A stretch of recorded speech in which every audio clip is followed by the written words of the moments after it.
नमस्कार। आज हम कक्षा 9th से क्षितिज भाग 1 से पाठ 2 ल्हासा की ओर राहुल सांकृत्यायन कृत पाठ्य पुस्तक के प्रश्न अभ्यास देखेंगे। प्रश्न क्रमांक 1। थोंडला के पहले के आखिरी गांव पहुंचने पर भिखमंगे के वेश में होने के बावजूद लेखक को ठहरने के लिए उचित स्थान मिला, जबकि दूसरी यात्रा के समय भद्र वेश भी उन्हें उचित स्थान नहीं दिला सका। क्यों? उत्तर। इसका मुख्य कारण था संबंधों का महत्व। तिब्बत में इस मार्ग पर यात्रियों के लिए एक जैसी व्यवस्थाएं नहीं थी, इसलिए वहीं जान पहचान के आधार पर ठहरने का उचित स्थान मिल जाता था। बिना जान पहचान के यात्री को भटकना पड़ता था। दूसरे तिब्बत के लोग शाम 6 बजे के बाद छंग पीकर मस्त हो जाते थे, तब वे यात्रियों की सुविधा का ध्यान नहीं रखते थे। प्रश्न क्रमांक 2। उस समय के तिब्बत में हथियार का कानून न रहने के कारण यात्रियों को किस प्रकार का भय बना रहता था? उत्तर। सन 1929-30 के तिब्बत में हथियार का रखने से संबंधित कोई कानून नहीं था। इस कारण लोग खुलेआम पिस्तौल, बंदूक आदि रखते थे। दूसरे, वहां अनेक निर्जन स्थान भी थे, जहां न पुलिस का प्रबंध था न खुफिया विभाग का। वहां डाकू किसी को भी आसानी से मार सकते थे, इसलिए यात्रियों को हत्या और लूटमार का भय बना रहता था। प्रश्न क्रमांक 3। लेखक लंकोर के मार्ग में अपने साथियों से किस कारण पिछड़ गया? उत्तर। लेखक लंकोर के मार्ग में अपने साथियों से 2 कारणों से पिछड़ गया। 1. उसका घोड़ा बहुत सुस्त था। 2. वह रास्ता भटककर 1-1.5 मील गलत रास्ते पर चला गया था, उसे वहां से वापस आना पड़ा। प्रश्न क्रमांक 4। लेखक ने सेकर विहार में सुमति को उनके यजमानों के पास जाने से रोका, परंतु दूसरी बार रोकने का प्रयास क्यों नहीं किया? उत्तर।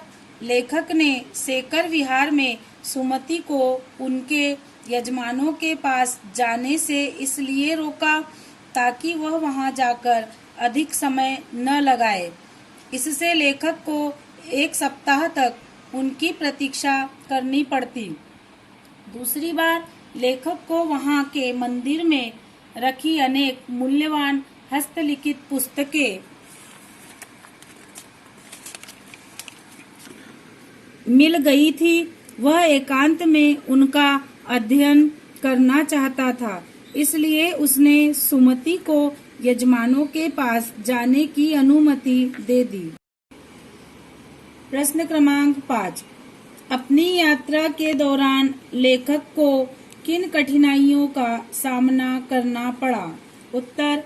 अपनी तिब्बत यात्रा के दौरान लेखक को विभिन्न कठिनाइयों का सामना करना पड़ा।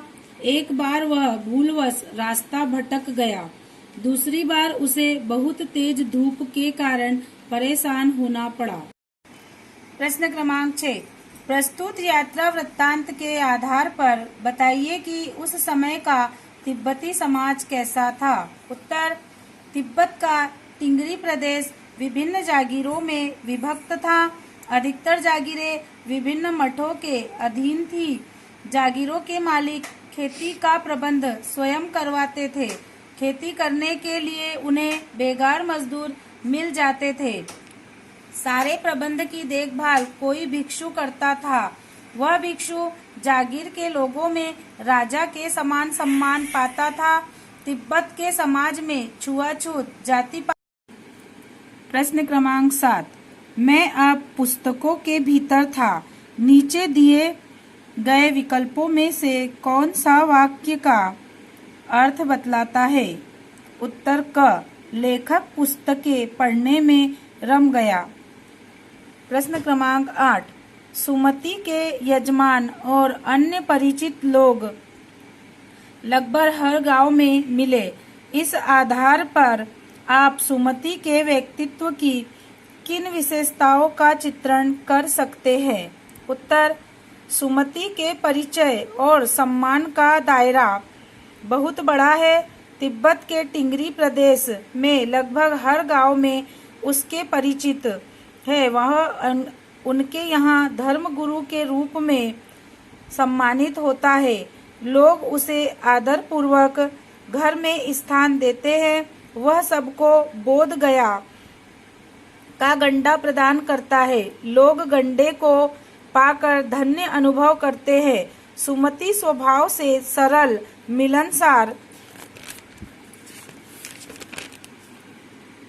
स्नेही और मृदु रहा होगा, तभी लोग उसे उचित आदर देते होंगे। प्रश्न क्रमांक 9। हालांकि उस वक्त मेरा भेष ऐसा नहीं था कि उन्हें कुछ भी ख्याल करना चाहिए। उक्त कथन के अनुसार हमारे आचार व्यवहार के तरीके वेशभूषा के आधार पर तय होते हैं। आपकी समझ से यह उचित है अथवा अनुचित विचार व्यक्त करें। उत्तर, यह बात सच है कि हमारे आचार व्यवहार के तरीके वेशभूषा के आधार पर तय होते हैं। हम अच्छा पहनावा देखकर किसी को अपनाते हैं तो गंदे कपड़े देखकर उसे धुतकारते हैं। लेखक भिखमंगों के वेश में यात्रा कर रहा था, इसलिए उसे यह उपेक्षा नहीं थी कि शेखर विहार का भिक्षु उसे सम्मान पूर्वक अपनाएगा। प्रश्न क्रमांक 10। यात्रा वृत्तांत के आधार पर तिब्बत की भौगोलिक स्थिति का शब्द चित्र प्रस्तुत करें। वहाँ की स्थिति आपके राज्य शहर से किस प्रकार भिन्न है? उत्तर, तिब्बत पहाड़ी प्रदेश है। यह समुद्र तट से 16-17 हजार फुट की ऊंचाई पर स्थित है। इसके रास्ते ऊंचे नीचे और बीहड़ है।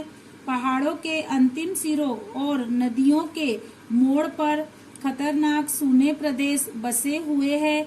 यहाँ मीलों मील तक कोई आबादी नहीं होती। दूर तक कोई आदमी नहीं दिख पड़ता। एक ओर हिमालय की बर्फीली चोटियां दिखाई पड़ती है, दूसरी ओर ऊंचे ऊंचे नग्न पहाड़ खड़े हैं। तिंगरी नामक स्थान तो अद्भुत है। इसमें एक विशाल मैदान है जिसके चारों ओर पहाड़ ही पहाड़ है और बीचों बीच भी एक पहाड़ी है। इस पहाड़ी पर एक मंदिर है जिसे पत्थरों के ढेर, जानवरों के सींगों और रंग बिरंगे कपड़े की झंडियों से सजाया गया है।